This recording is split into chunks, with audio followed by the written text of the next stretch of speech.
Here's a controversial truth that will make every Manchester United fan's blood boil. Even the legendary class of '92 would be complete failures in today's Old Trafford environment. That bombshell comes directly from Nicky Butt himself, one of the Academy's greatest success stories, who recently opened up about why United made a catastrophic mistake letting Scott McTominay walk away. But here's where it gets controversial. Butt believes the club's famous 88-year academy record might actually be nothing more than a manufactured lie. 4 years have passed since Butt made waves by declaring that Declan Rice possessed no superiority over Scott McTominay as a footballer. While Butt admits the England international has developed impressively during this period, McTominay's name now commands significantly more respect across European football. I stood by those words completely when I spoke them, Butt revealed during his conversation with Sky Sports. Then, roughly 3 to 4 months afterward, Declan Rice appeared for England again, and I found myself thinking, well, perhaps I've made myself look somewhat ridiculous here. However, recent developments have vindicated his original assessment. Scott departed and demonstrated his true capabilities.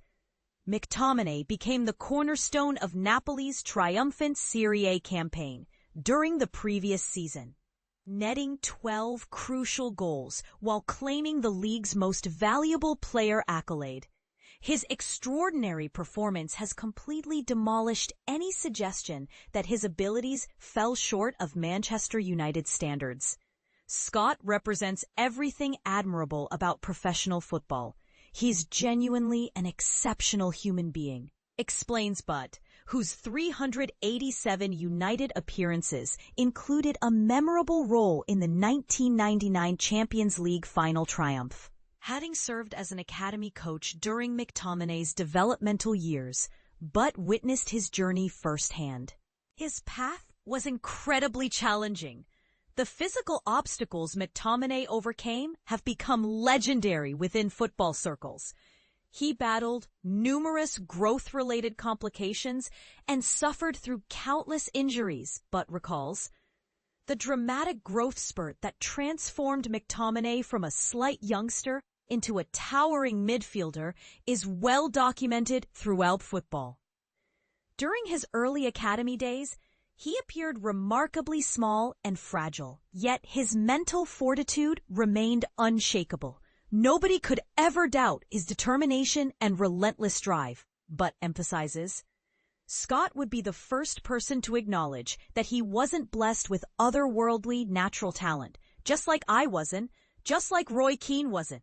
However, when you possess that incredible inner drive that Scott demonstrates and Roy obviously possessed, you'll fight your way through every level of competition. But here's the part most people miss. Butt believes United's decision to release McTominay represents a fundamental betrayal of the club's core values. Scott endured the heartbreak of departing Manchester United, and I genuinely felt that decision was completely wrong because he represented one of our own products. He would literally run through brick walls for the club, being a lifelong Manchester United supporter from a family of devoted United fans. McTominay's return to Manchester this week for Napoli's Champions League clash against City on Thursday carries bitter irony.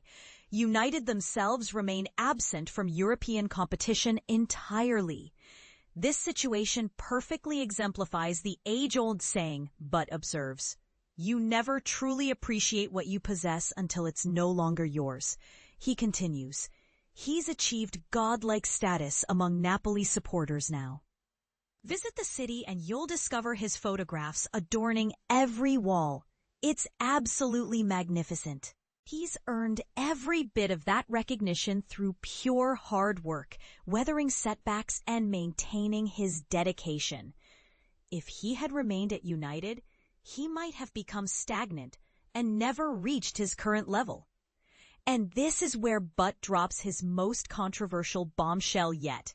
We would have been destroyed in today's environment.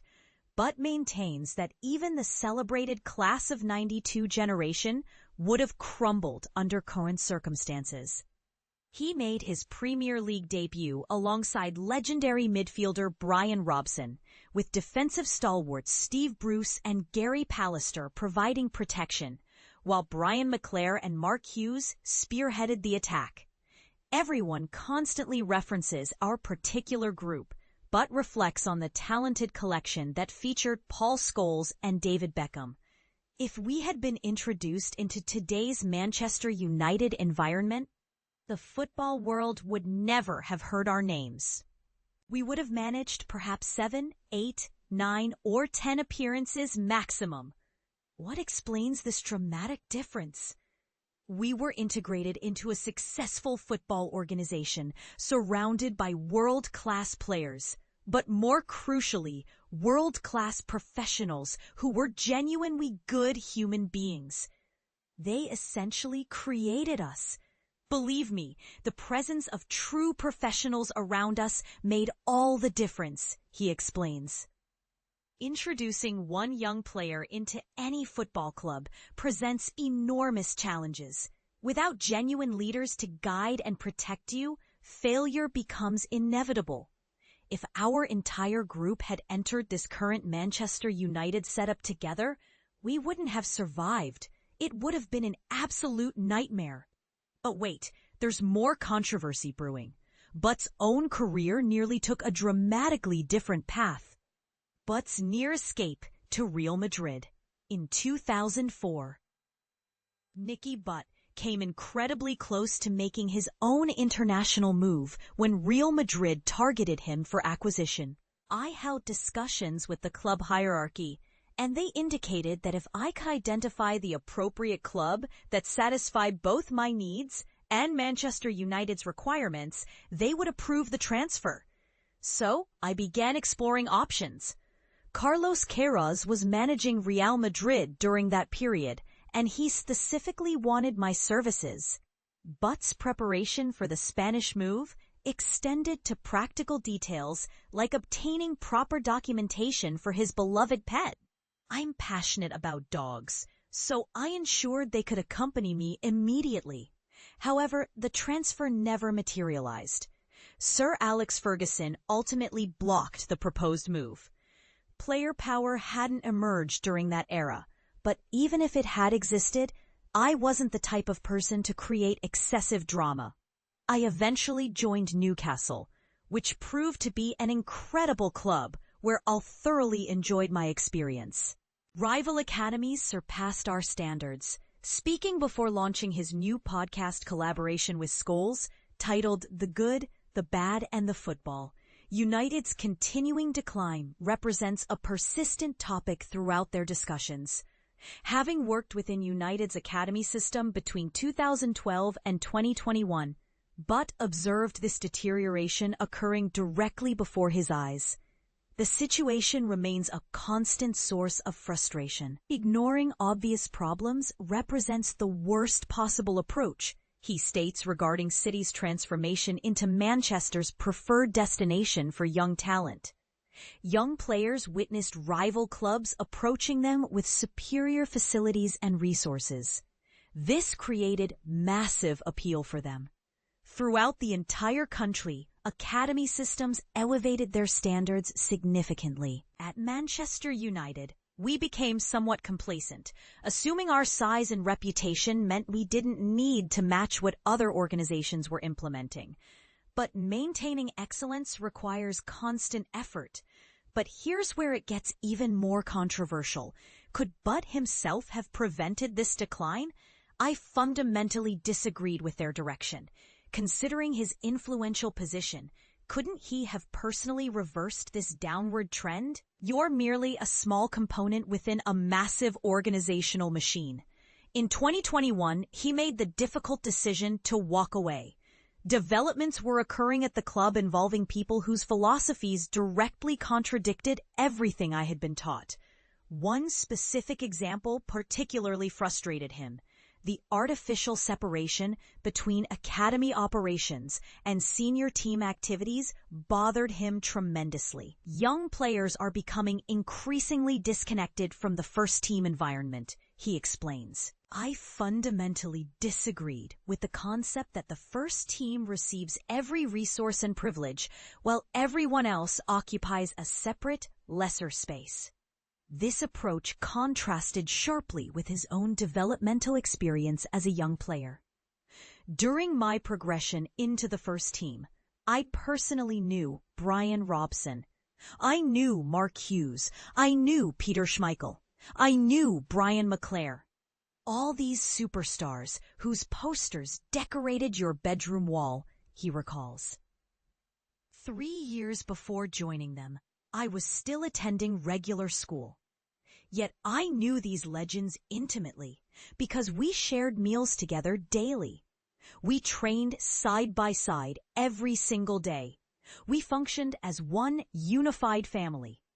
When you eventually joined the first team, they recognized your name and you understood their playing styles completely. I cannot imagine performing in front of 75,000 spectators while having no personal connection with your teammates.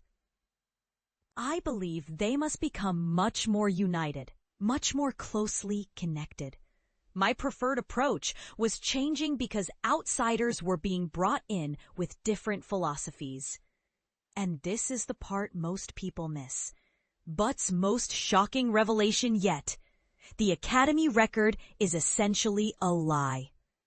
If Butt appears nostalgic about United's past, don't mistake him for someone who romanticizes everything about the club's history.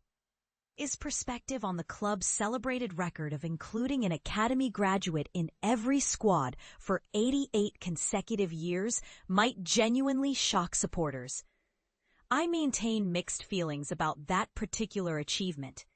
Unless you're promoting players who will serve the club for extended periods, the exercise becomes meaningless because anyone can place an Academy player on the substitutes bench. They don't necessarily need to possess adequate ability. It's simply about preserving the tradition. If you're introducing someone like Kobbie Mainoo or other names you could mention, where you recognize they represent genuine talent, internationals who will strengthen the team and remain for the long term, then that's absolutely brilliant. However, if you're simply going to promote little Billy from the under-16 squad who isn't remotely close to the required standard, and you're doing it purely to maintain the tradition, that becomes dishonest. It's essentially a fraudulent practice. You must possess the courage to break with tradition when necessary. Eventually, that moment will arrive. So here's the question that will divide every United fan. Is Butt right that the club's most cherished record is actually a meaningless sham? Should United abandon their Academy tradition if it means fielding unqualified players just to preserve appearances? United's future continues fascinating football observers worldwide. But, as one of the club's own products, remains pessimistic about whether Benjamin Sesko can transform their fortunes. He argues that expecting too much from any single player isn't reasonable. I hope he scores enough goals to win the Golden Boot this season, but realistically, that seems highly unlikely. He finds more encouragement in recent training ground investments. Any club's fundamental infrastructure must remain solid and dependable. But regarding the timeline for title success, that represents the ultimate question, doesn't it? My heart suggests one timeline, but concludes. My head tells me something completely different. What do you think? Is Nicky Butt absolutely right that Manchester United has lost its soul? Or is he being too harsh on a club that's simply adapting to modern football? Should they break their 88-year Academy tradition if it means being honest about player quality? Let us know in the comments. This debate is far from over.